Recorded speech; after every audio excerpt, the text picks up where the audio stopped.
Welcome back to Nurau Talks. It is beautiful, sunny here in Montreal. Hopefully you're enjoying spring where you are. And I'm here with Dr. Tracy Brower from Michigan. Welcome to Nurau Talks, Tracy. Thanks for having me. Looking forward to it. Great.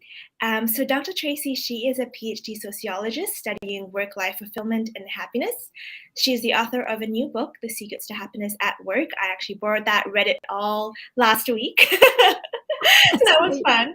And she had another book called Bring Work to Life. She's the Vice President of Workplace Insight for Steelcase and a contributor to Forbes and Fast Company. Tracy's work has been translated into 18 languages, and she's been featured in TEDx, the New York Times, the Wall Street Journal, among others. So we're really grateful to have Tracy come and share her insight with us today. Thank you. We actually got to know Tracy through one of the articles she published in Forbes in January of this year, titled "Managers Have Major Impact on Mental Health." And the article, it's very interesting. You should read it in Forbes if you have a moment. But it starts this way. New data suggests that for almost 70% of people, their manager has more impact on their mental health than their therapist or their doctor.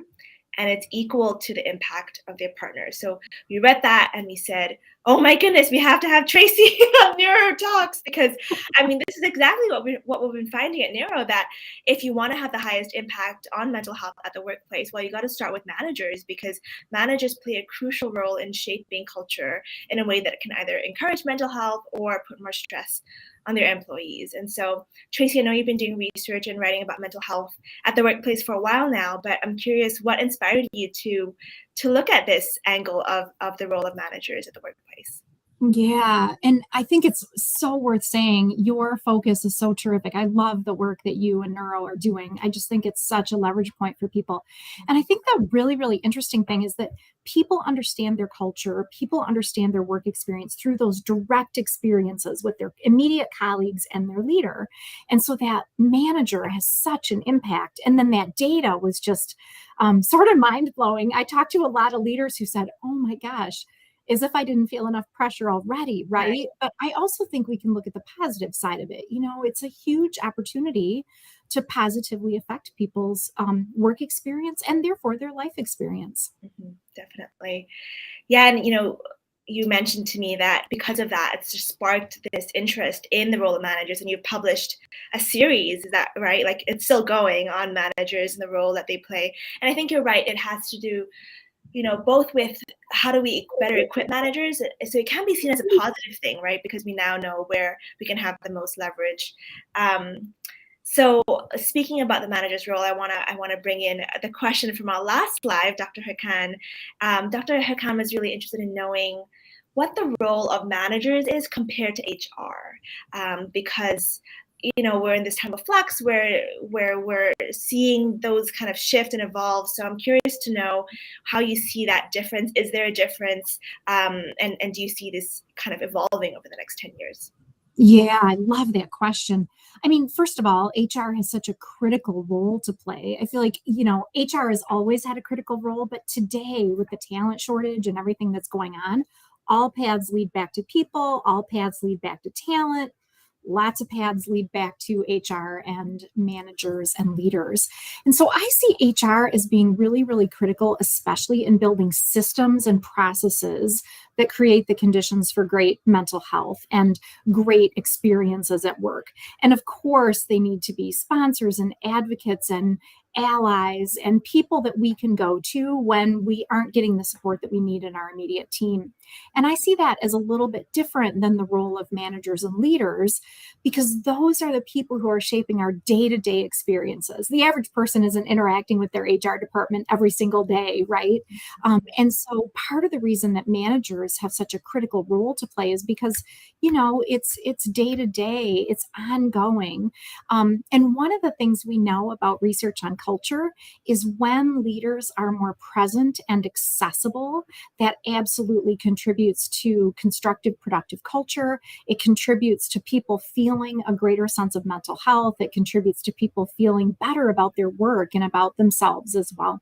Mm-hmm. So it's a lot of on the ground sort of direct contact that managers have whereas HR needs more removed and create a system where managers can feel empowered. Yeah. That's great. So within the scope that managers have to impact their team's mental health, what would you say are the most high impact things that research has found managers can do? Yeah, this is interesting. And I always like to think about the role of managers both on the task and the relationship side. So, on the task side, they can provide people with meaningful work that's a really good overlap between what people are already good at and where they want to build and develop their skills. They can give people meaningful work that allows them to work with others and roll up sleeves and share a common goal.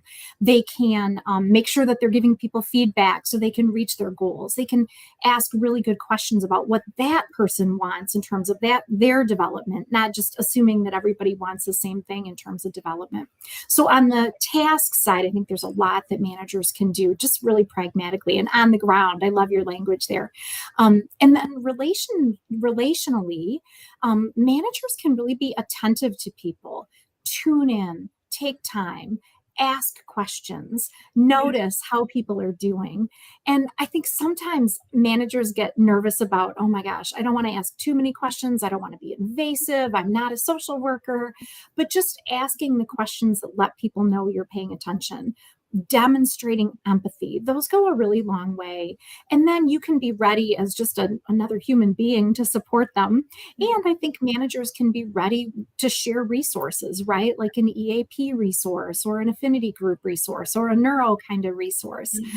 Those are all really, really empowering for people. And so both task and relationship are ways that managers can make a really big difference for people. Yeah, that's a really helpful dichotomy. I think the task and task and relationship, and the relationship aspect you've written a lot about in terms of when we feel lonely and we lack relationship, that can really affect the way that we feel at work. And so I think that that's really on point. Actually, in an article that you published just this past week, and talking about the role of managers, it really caught my eye. You said that middle managers have it the worst. And it makes me think of what Kahin, who was one of our previous guests on the live from Harvard Business Review, she said that the greatest challenge that one manager can face is that they're just so tired. There's just so much, they're just so burnt out. So I'm curious about this middle manager have it worst sort of finding that you came across. Can you tell us a bit about the unique challenges that middle managers have and why you think they are suffering the most? Yeah, middle management. I've always said that middle management is one of the hardest roles in the organization. And I think it's only gotten harder because you're pulled in two different directions by definition of your role. A lot of times you're in this dynamic tension where you need to implement something, but you haven't necessarily had influence around it. And so you're in that dynamic tension. I think a lot of times you're pulled into conflict that might be occurring in the hierarchy above you, quote unquote, and sometimes in the team member relationship. So you're pulled in a couple of directions that way and you're needing to work through it. I think the other thing that middle managers often face is they're faced with having to kind of communicate and carry the company or the organizational messages, and they may or may not agree with those, and so they need to manage themselves. I think all leaders are in this challenging place of needing to be authentic, but not necessarily being in a place where they're going to share all their challenges or frustrations with their whole team, right? So you need to find this balance between being real and authentic and not being, ridiculously oversharing with people. And so there's so much. And I think the other thing that managers are faced with, especially right now, is just really needing to share big picture and purpose as well as guide the work that is kind of on the ground and is more kind of transactional or mechanical. So it's both the sharing the vision that will motivate and inspire people and being able to execute on that. So all of those are dynamic tensions. And I love the idea of a dynamic tension because it's not like you're going to resolve it. You have to continue to function with both of those things occurring. So all of those things and more contribute to some of those challenges for middle managers, especially. Yeah, that's so good. it makes me think, like, what resources are given to middle managers? Do you feel like they're being trained to handle these dynamic tensions? Are they kind of left on their own to say, okay, now you communicate vision, or you figure out how to bring meaning to work? What is your feel on that? Yeah, I mean, this is such an important question because in order for middle managers to be successful, we've got to provide them with the right support for mental health and cognitive health and physical health, all of that. And I think it depends on the organization. I think we're hearing lots and lots of examples of organizations that are offering lots of support groups. I love the idea of, and you all do this, right? I love the idea of developing networks among middle managers themselves, right? Because to the extent that I've got just a support network and a safety net where I can let down my hair as a middle manager, that goes a really, really long way. I think the other support that middle managers really need is more support around how to best communicate. Like, people are often looking for certainty, and that's impossible anymore to provide, except in some maybe unusual circumstances. And so it's more about providing clarity. But leaders, middle managers need to understand that and really understand how to provide and create senses of proximity, how to communicate the right level of detail, how to also be open about what we're curious about and what we're still working on. And I think that the other thing is that we've got to walk that line as organizations, that we're not just completely overwhelming middle managers or anyone, right? Like, oh my gosh, we need to train them in 100 things. And so here are your, 100 classes you need to take online in the next week, right? I'm exaggerating, but we've all lived that dream where it's like, oh my gosh, let me get right on it, in addition to all the other things I need. So I think there's also a need in organizations to provide resourcing that's mentorship related, support group related, integrated with the work they're doing every day, in addition to some of those more formal learning opportunities. Yeah, I love that. And I think too, it's not just more theory. It's we've read enough management books, we know enough theory. Now we need like case specific, what should I do in this specific context, this challenge? And I need a mentor or at least a peer to help me talk through that. And so I think that's totally exactly where we're at as well, is we're seeing that need for more of that network, that support from other managers.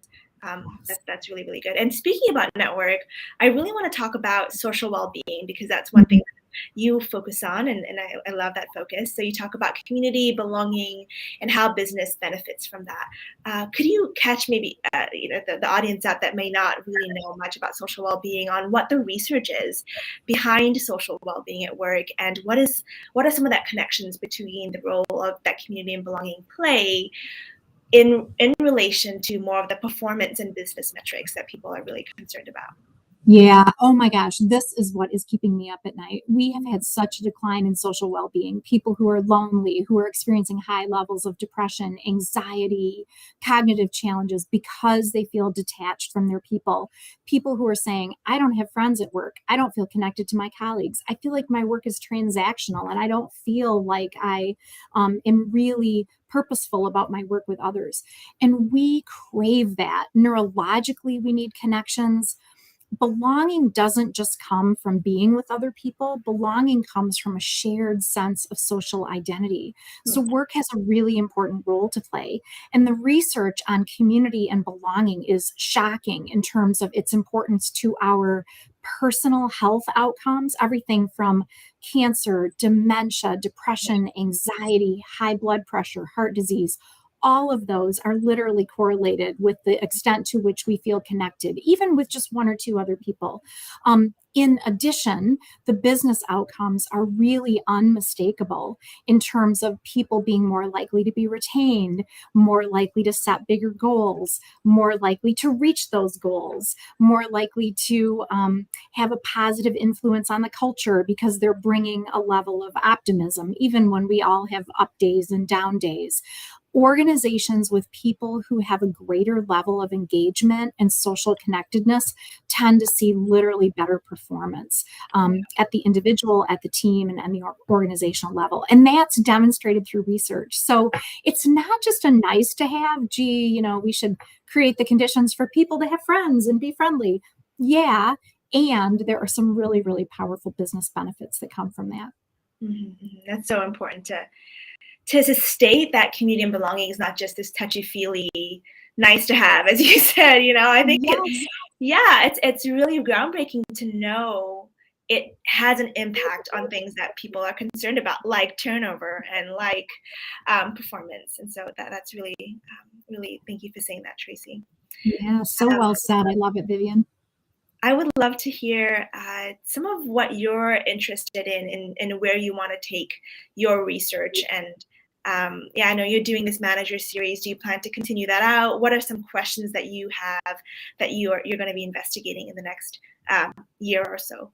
Oh my gosh, it's like an exciting time, right? Things are kind of upside down and inside out, and we couldn't face a better moment to be studying work, our relationship to our work, its relationship to us. So that's what I'm really excited about. I think work is having this incredibly increasing role to play in our lives as a place where we can experience fulfillment, where we can express our skills and talents and capabilities, be part of a community. And not every work environment is doing that for people right now. So we have an opportunity to study, to research, to get better at how we can create conditions for good, positive work experiences for people, and how we can shift that narrative to work being an important and positive parts of our life. So that's some of what I'm really curious about.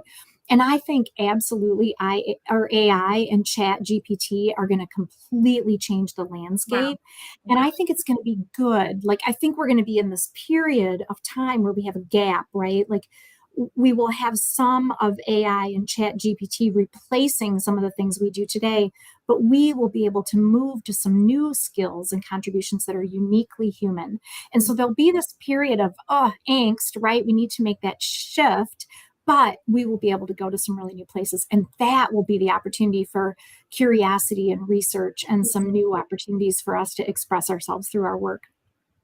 Wow, fascinating. I would love to we got to stay updated with your Forbes articles. Got to see what come out on Chat GPT and the mental health. There we go. Yeah, really.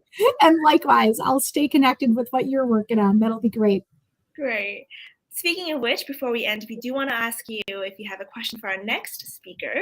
Our next speaker is Dr. Kevin Kellaway. He's actually one of the leading researchers in Canada looking at interventions.